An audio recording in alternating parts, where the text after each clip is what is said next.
Alors, ma question est la suivante, c'est que c'est arrivé à quelques reprises que je me disais pourquoi on n'a pas opéré plus vite des patientes parce qu'on voyait déjà qu'il y avait un problème. J'avoue que évidemment, je suis pas médecin, je comprends pas trop comment c'est fait les intestins, le péritoine et tout ça, mais je sais que on entend souvent que certains médecins, certains chirurgiens sont plus agressifs. On entend que certains hôpitaux actuellement où il y a des chirurgies qui se font au niveau du péritoine.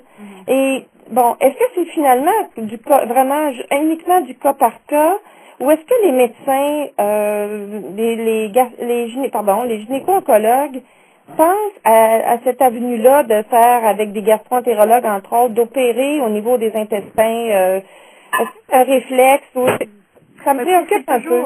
C'est toujours une situation très difficile parce que j'imagine que vous me parlez d'une occlusion, d'un blocage en lien avec une récidive probablement. Hein? Oui, Bon. oui. Alors, c'est toujours des situations très difficiles, madame. Il faut vraiment bien évaluer chaque cas parce que, évidemment, on ne veut pas faire de chirurgie inutile non plus qui ne rendent pas service et qui sont généralement des chirurgies assez complexes avec des taux de complications qui peuvent être assez élevés. Ce qui veut donc dire qu'il faut bien choisir les patientes pour offrir le bon traitement. Généralement, en récidive, pour être honnête avec vous, généralement, c'est pas un endroit seulement dans le ventre. En général, c'est quand même assez répandu à plusieurs endroits. Ce qui fait que même si j'opère pour soulever un blocage à un endroit de l'intestin, souvent de fois, quelques temps après, ça va bloquer un petit peu plus loin. Voyez-vous ce que je veux dire? Donc, on n'a pas nécessairement réellement aidé. Oui. Les cas où ça vaut, d'après moi, là, Oui. les cas où ça vaut vraiment la peine puis qu'on a des bons résultats, c'est la patiente, par exemple, qui a eu un long intervalle entre son premier traitement, si vous voulez, puis la récidive. Ça, c'est un premier élément. Deuxièmement, si on fait un scan puis qu'on voit principalement une bosse, là, une principale masse, puis que le reste, ça a l'air pas mal beau, ça vaut la peine d'essayer d'aller resséquer ce segment-là. Des fois, soit avec un sac, des fois pas de sac, des fois on coupe un petit peu d'intestin grêle, mais on peut le reconnecter. Ça peut être intéressant. Puis à ce moment-là, effectivement, ça vaut la peine. Mais si, en faisant les tests, les tacos, les évaluations, il y a plusieurs sites, on voit plusieurs endroits où il y a de la tumeur, je vais vous dire que c'est rarement un bon geste. Ça ne va pas vraiment aider la patiente dans son évolution. À ce moment-là, notre réflexe, c'est de dire, ben écoute, on va être mieux d'aller en chimio. Et puis, si la chimiothérapie est efficace puis que ça fait fondre la tumeur, ben du coup, ça va soulager les intestins. Voyez-vous ce que je veux dire? Oui. Alors, c'est toujours des situations délicates qu'il faut vraiment bien sous-peser. Puis oui, vous avez raison, il y a des chirurgiens qui sont plus agressifs que d'autres. Est-ce que c'est toujours le bon choix? Comme je dis souvent aux patients, on va le savoir après, hein? On sait après si on a fait un bon choix, mais il faut vraiment, je pense, c'est surtout de bien évaluer la patiente, bien sous-peser la situation. OK. Merci. Est-ce qu'il y a quelqu'un d'autre avant que je donne la parole encore à Marilyn pour une deuxième ronde de questions? Oui, je voudrais demander quand la doctora dit s'il y a un bon long période de temps, un long période de temps pour elle, c'est combien de temps Ben, entre un traitement et un récidive? ouais. Ben, écoutez, après la fin de la chimiothérapie, la première chimio, c'est sûr que le minimum qu'on espère, c'est 1 an, là, c'est d'avoir une récidive qui va être plus tard qu'1 an. Ça, pour nous, ça veut dire que c'est quand même une tumeur qui est assez chimio-sensible. Puis si ça fait 2 puis 3 ans, mais c'est encore mieux, dans le sens que c'est une tumeur à ce moment-là qui est beaucoup plus vulnérable. Si ça récidive à 3 mois après la fin de la chimio, c'est sûr que pour nous, ça, c'est moins bon parce que ça veut dire que les cellules de cancer sont probablement plus agressives, voyez-vous. Mais c'est très arbitraire, là. Je dis 12 mois, 1 an, mais c'est arbitraire, évidemment. Et comment est-ce qu'on sait qu'on est en récidive? Comment on fait? Ben, il y a Oui. 3 façons, en fait. Il y a, lorsque vous allez voir votre médecin, il y a le fameux CA125, la prise de sang, qui peut être un indice. Il y a l'examen physique. Quand votre docteur vous examine, est-ce qu'il palpe quelque chose, votre docteur, ou il palpe que tout est beau? Troisièmement, si vous dites au docteur, j'ai mal à tel endroit, j'ai vraiment mal, etc., j'ai des symptômes, à ce moment-là, on va peut-être faire un taco ou un scanner ou des tests. Et à ce moment-là, on peut peut-être trouver quelque chose. Donc, il y a le marqueur, il y a l'examen et il y a les symptômes que le patient rapporte. Ce sont les 3 façons là, qu'on a de trouver finalement. Yeah. Oui. Excusez-moi, Férène. OK. Par rapport au marqueur, c'est à partir de combien qu'on parle d'une récidive? C'est un Bon, chiffre? ça aussi, c'est pas toujours blanc et noir, là.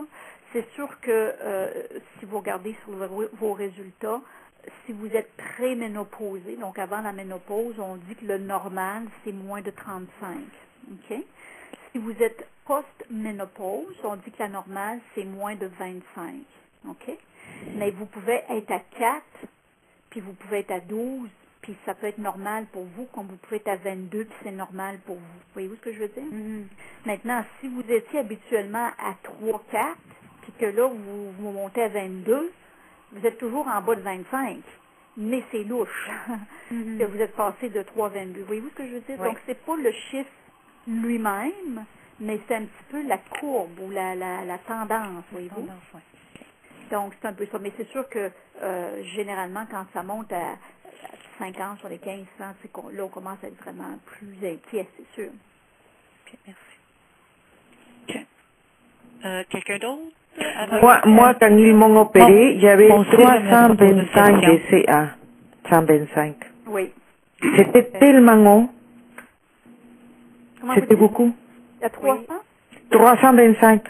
Non, c'est pas très haut. 325, c'est pas haut? Non. Mais vous avez dit 4, 5, 6. Oui, non, mais si on parle des récidives, ça c'est normal. C'est sûr que quand vous avez un diagnostic de cancer, c'est sûr qu'il va être élevé, là.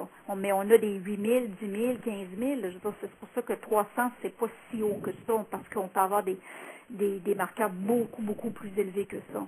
C'est parce que c'est pire dans ce temps-là, docteur Plante? Ça reflète-tu? Pas toujours. Je vais vous dire honnêtement, parce que, vous savez, le 125, c'est une protéine, hein? Et puis, il y a certaines tumeurs qui produisent beaucoup de cette protéine-là. Donc, on a parfois des cancers pas si, répandus et avec des marqueurs très élevés. Oui. Et on a des cancers ovariens parfois qui sont pas mal répandus, puis le marqueur est à peine au-dessus de la normale. Alors, c'est pas une concordance parfaite. C'est pas parce qu'il est plus haut que votre cancer est plus avancé ou plus grave. Mhm. C'est un peu en lien, mais c'est pas toujours un lien. C'est Hélène qui a une question. Je peux y aller? Oui, pas de problème. Oui. Qu'est-ce que vous pouvez nous dire sur les vaccins anti-récidives du cancer de l'ovaire? J'ai lu très, très récemment là, qu'il y avait un vaccin qui s'appelait Abagovomab. Excusez-moi pour ma prononciation assurée. Qu'est-ce que vous pouvez nous dire sur ces vaccins anti-récidives? Ben, écoutez, je vais vous dire que je ne m'y connais pas énormément. C'est pas une littérature que j'ai suivie de près. Ça fait longtemps que certains groupes étudient cette alternative. L'idée, dans le fond, c'est de stimuler le système immunitaire à reconnaître les cellules de cancer ovarien et à générer des réactions immunitaires pour les détruire. En fait, c'est un peu sur le principe.